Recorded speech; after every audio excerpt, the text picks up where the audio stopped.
Konnichiwa, I'm Maurice Arpon of Sofitel, Bahrain.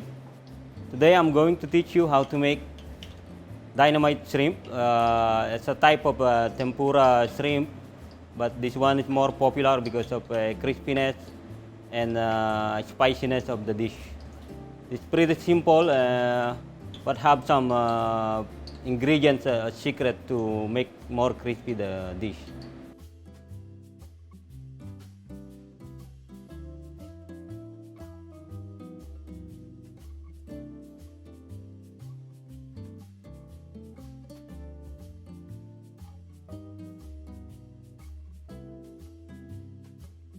Okay, we're going to start. I'm going to give you first the ingredients. Of course, we are going to use prawns. The size of this, I believe, is 1620. Any size you can use. For the small bite, you can use much smaller prawns. It's no problem because it's more juicy. Okay. We have salt to taste. We have pepper. Of course, we are going to use also egg. And for the sauce, we have mayonnaise, Japanese mayonnaise I prepared. But if you have regular mayonnaise, it's fine. You're going to use sriracha hot sauce. It's Thailand chili sauce to give the spiciness of the dish. It's optional. You can use layu oil or chili oil for the Japanese with the taste of a little bit sesame oil. Okay, we're going to use cooking oil also to fry and to mix with our butter mixture. Okay, we're going to use chives for garnish and taste also. Okay, this is our flour we're going to use for butter. Okay, this is composed of 50% of tempura flour. Tempura flour you can buy a ready-made one from supermarket. Okay, because this one gives more extra crispiness on the dish.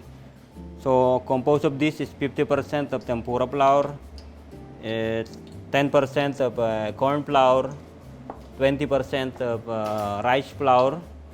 Okay, and we're putting also 10% of baking powder.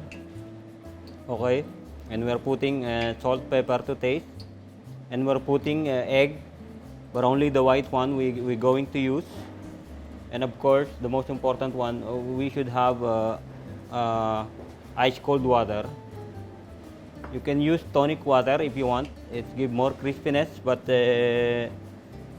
regular ice cold water could do because this one already have a lot of composure. Okay. First, we're going to prepare tempura batter for the dynamite shrimp. Okay, pretty much everything is mixed here: the rice flour, the tempura flour, the corn flour, baking powder, salt, pepper, and now we're going to put one piece of egg white. Just very carefully, do not put the shell. Okay, only the egg white we need.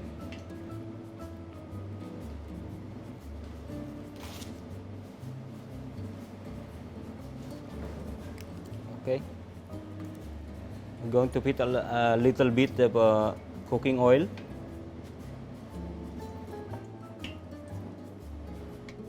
And of course, ice cold water.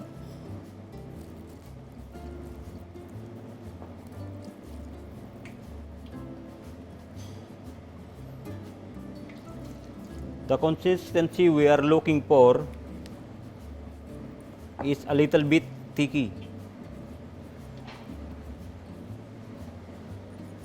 because the more you put water, the flour gonna lose, and a tendency of not achieving the crispiness of the dish. Just put the water slowly so you can measure properly.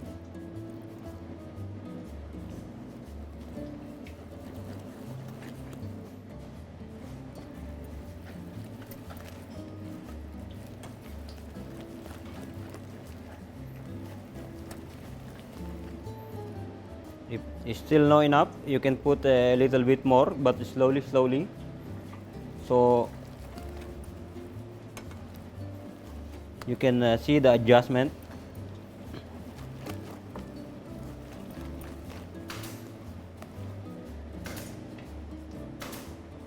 Okay, why we put ice cold water for the water of this butter? Because the combination of hot oil plus the ice cold water for the butter mix gonna give more crispy texture and some spike on our tempura.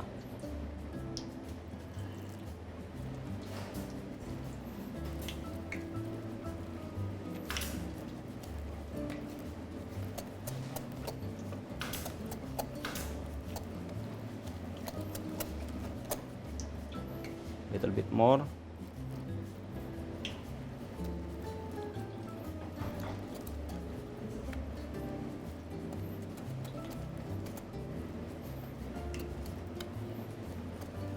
Okay, I believe it's done, and set it aside.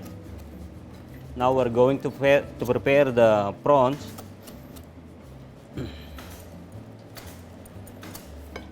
Okay, this is our prawns. You can buy a ready-made peeled one, or if you want more fresh, you can buy a whole one. But you need to remove the head and the shell, you know. And make sure you remove also the behind the vein to remove the dirt of the shrimp. Okay. It's up to you. You have option. You can keep the tail for garnish, or you have something to take, because this is picking by hand food, or you can remove if you doesn't like the tail. It's up to you. For me, I will prepare with the tail because I will fry it. I want to hold it with the tail, and I will make the prawns butterfly cut. All you need to do is cut it a little bit on behind to open it a little bit. So when you fry it, it's gonna spread like this, and it will look like a butterfly. Okay. Just remove the fine part, because this one gonna injure your mouth. It's a little bit sharp.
Okay.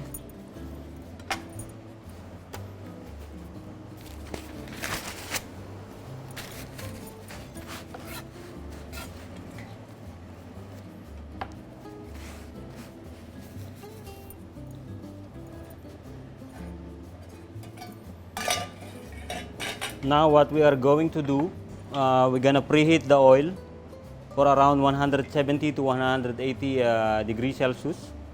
But make sure the oil has to be at least 2 inches high, because this one we're gonna deep fry the prawns.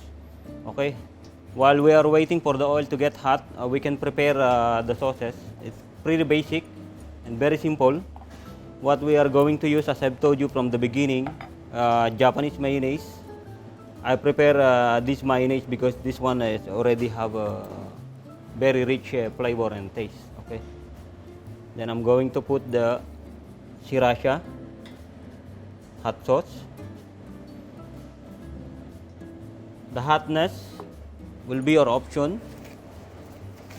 If you want more spicy taste, you can add more. If you want a little bit not much spicy, you can reduce.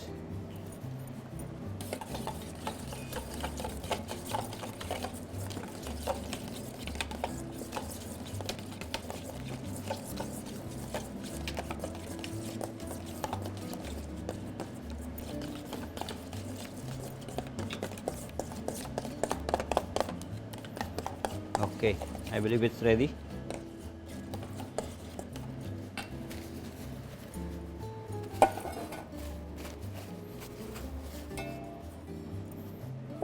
Just put the prawns in the separate bowl and take a little bit of flour, butter. Just coat it nicely.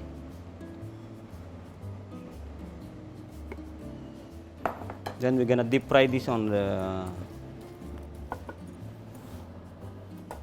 oil. Just make sure the oil is already reached the high temperature, at least 170 to 180.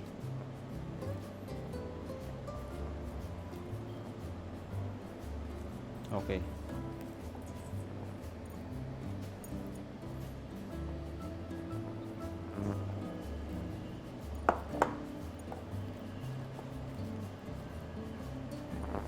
I believe it's already hot.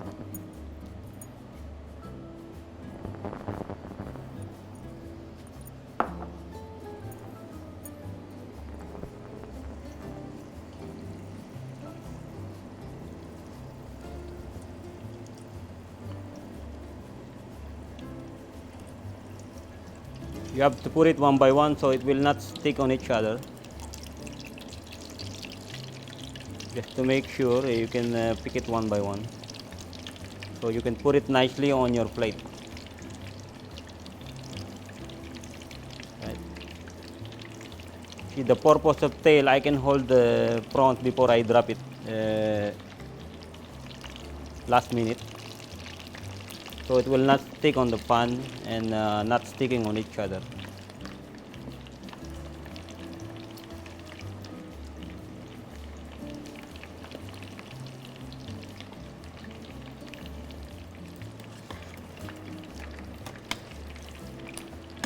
What we are looking for is a crispiness.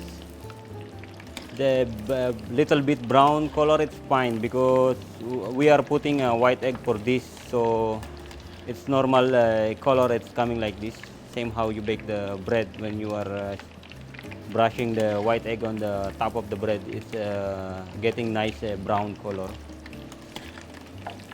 But this egg gonna give more extra crispy texture. It will hold, I believe, around 30 minutes.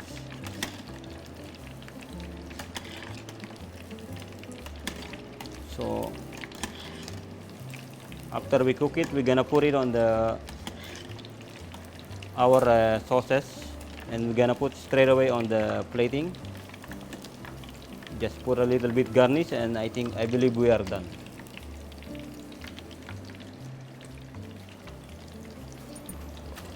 Okay, just put on the paper towel to remove a little bit oil.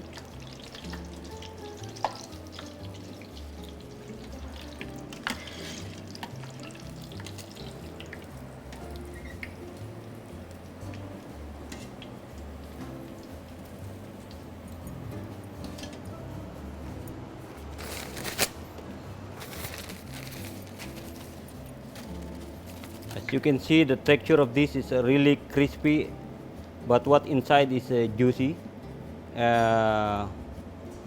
meat of prawns.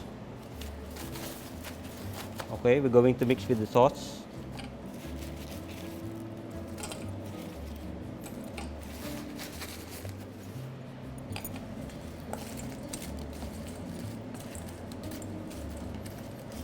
Just toss it nicely. So the prawns gonna fully covered with the dynamite sauce.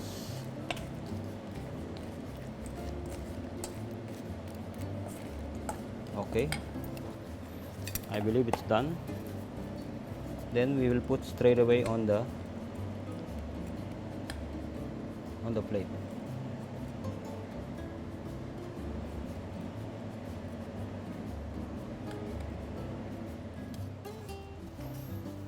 And there you have it, our crispy dynamite tempura shrimp.